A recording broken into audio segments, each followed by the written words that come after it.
爆了，又爆了啊！大家好，我是电脑头，欢迎收看新一期的管人速爆啊！4月26日，画师 Nanoless 发文痛批EN虚拟主播 Cinder 过往的恶行，包括他的造谣、操控以及欺瞒等等等等，引发热议。如果你不了解这个 Cinder 是谁，恰好我最近的这期视频里讲过啊，他就是那个因为太大害得我被限流的3个管人之一。这件事发生不到1周的时间里，热度已经狂增、竞争、暴增。一开始呢 ，Cinder 还想装死切割混过去，但很快事情就发酵到了几乎和古拉比也一个级别的热度。等他再出来道歉的时候呢，就已经是2000万的浏览了。要知道这个管人的 T 台和推特一共就30几万粉丝，平时弄出个100万级别的热度就已经不得了了，这下一次给他搞到1000万级，事情之大可以想象。要问他到底做了什么坏事呢？我们还得从这个推文里去寻找答案。推文里的内容很多，不过大部分都是聊天记录截图。这里我们参考网友的推特内容总结。Nanoless 是 Cinder 的画师妈妈，她控诉的主要内容就是 Cinder 和代表她发言的经纪人 RED。记住这个叫 RED 的哥们儿啊，一会儿要考。这俩人呢会用尽一切手段，不管是欺瞒、造谣、威胁或者操控，来破坏画师接单子，就是不许自己的画师妈妈给别人画皮套。这里面举的例子就是画师给 Cinder 的朋友豹画皮套，这个豹是英文主播里面一个100万粉的大物，之前在站里也挺火的，但是后来被人扒出来是个毒虫，就没再更新了。Cinder 破坏的就是他的皮套计划，而且 Cinder 阻挠豹的皮套不是因为这俩人闹掰了，他俩面上好着呢。Cinder 是私底下跟他的画师疯狂蛐蛐的。根据画师的反馈说呢 ，Cinder 先是抱怨豹让他们共同的油管编辑过劳了。然后反手又给画师提供了一份过劳合同，内容大概意思是说呢，他打算跟画师签一份独家合作协议，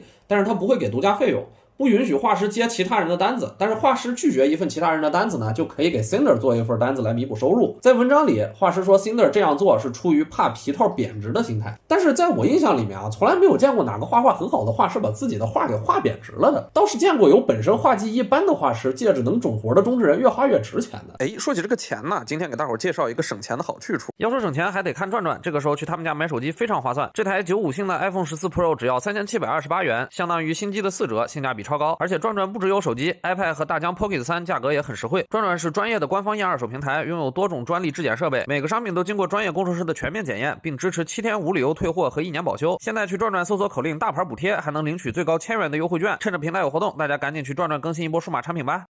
考虑到 Nanoless 这个人呢，本身已经是英文分区非常知名的皮套画师啊，这些皮套都是出自他手的。我们扫一眼都知道，里面有不少几十上百万粉丝的主播。Cinder 这个行为已经非常明确了，就是摘别人的桃子。其他同皮套画师的管人把画师知名度养起来之后呢，他现在想霸占画师，以后只给他画。那么显然画师也没吃他这套啊，就给他挂出来了。其实到这里呢，也不过是普通的商业纠纷，虽然涉及到不正当竞争，但是说实话跟观众也没什么关系，只要处理得好呢，风险还是完全可控的。结果 Cinder 对这件事的反应可以称得上是又蠢又坏啊，他的第一反应居然是切割，发了一条这个，完全不道歉啊，也不聊事儿，只说从今天开始 RED 不再当我的中之人，不能再代表我说任何话。潜在台词就是所有事儿怪这个经纪人啊，然后他把经纪人给开除了。反正 Nanoless 这边给到聊天记录都是和这个所谓的经纪人在聊，那么只要把经纪人切割了，我就无敌了。结果在他切割的这条推文下面出现了一个曾经和他合作过的朋友，爆料说 Cinder 之前约他出来的时候亲口说过 RED 是他男朋友。这下大伙知道为什么说他又蠢又坏了吧？如果说这个 RED 只是个工具人，用完机器这招也是有效的，但问题是他之前都带着这人跟朋友炫耀过他们谈恋爱，难道他觉得这世界上只有他会捅朋友刀子吗？在这种危难关头切割自己的男友，这样的关系爆出来只会坐实他是一个喜欢背后捅别人刀子的卑鄙小人啊！简直是在800万观众面前又给大伙表演了一次他是怎么利用自己身边人的。这样一搞，性质一下变了，从商业纠纷变成有关私德的抓马事件了。于是受到过影响的各路神仙纷纷发文啊，把 Cinder 的各种所谓恶行的底裤都扒出来，小到被他当成人脉垫脚石的，大到和他合作结果被故意破坏工伤的，其中尤其是和他共用 Nanoless 皮套的人是重灾区。像 Surreal 这个 V 大伙不一定听过，但你搞不好见过他的这些表情包。他就揭露 Cinder 一边发私信庆祝他和 Nanoless 的新合作，扭头就和男友去 Nanoless 那边私信，尽力破坏并且最后搅黄了这个新合作啊！阴险狡诈的小人形象跃然纸上。可能是看事态实在是压不住， Cinder 在28号发布了一条道歉声明，结果事情更压不住了，因为他的内容首先就是甩锅啊，和大伙猜的差不多，说的就是哎呀我都被男朋友害了哦，他承认自己切割的是他男朋友了啊，然后说男朋友思维太商业化，我都不知道他平时和画师聊了什么，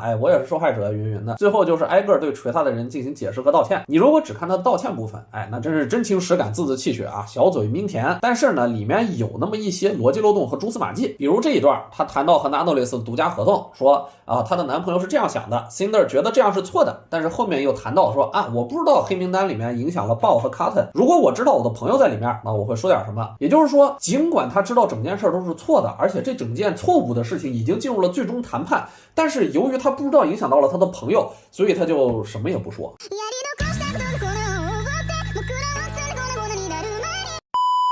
就这整个逻辑就不通顺呀！如果你知道他是错的，你不应该一开始就阻止他吗？对吧？包括他论证为什么在背后害苏尔维奥这一段，逻辑就类似于啊，我的皮套跟他撞了，然后一直有人说我模仿他什么的，害得我很不开心，所以我要搞他啊！虽然他先出道，难道他就没有1%的责任吗？但问题是苏尔维奥先出道是他一头撞上去的呀，对吧？这个属于是全责追尾，要别人赔钱，倒反天罡了，属于是。除此之外呢，这篇道歉文还有很多劲爆信息，比如他回应自己被网友扒出来的说谈恋爱期间还和其他男人文爱的这种事儿啊，我知道大伙儿都是正人君子，这种花边新闻我们就不细说了。最后我们来看看这件事儿影响了多少人啊，就直接按发言或者在评论区留言的人就已经能够凑够好几百万的粉丝数，还有许多几万粉丝的小微我们不进行统计了，基本可以说啊，他以一己之力让半个英文圈的管人跑到他的评论区里团建。顺道一提啊，另外半个管人圈是像 HoloLive EN 啊、拟3级EN 这种有人管着的管人，也就是说他基本上是把他们那个圈子里所有的英文管人都给吸引过来了，能影响这么大也算是个人物了。那么这边事件基本讲完了，但是我们还有一个补充信息啊，就是目前外网有一个阴谋论，说是 Cinder 可能是被他的朋友们做局了，理由是他目前的 T 台营收是这一圈人里最高的，招人嫉妒。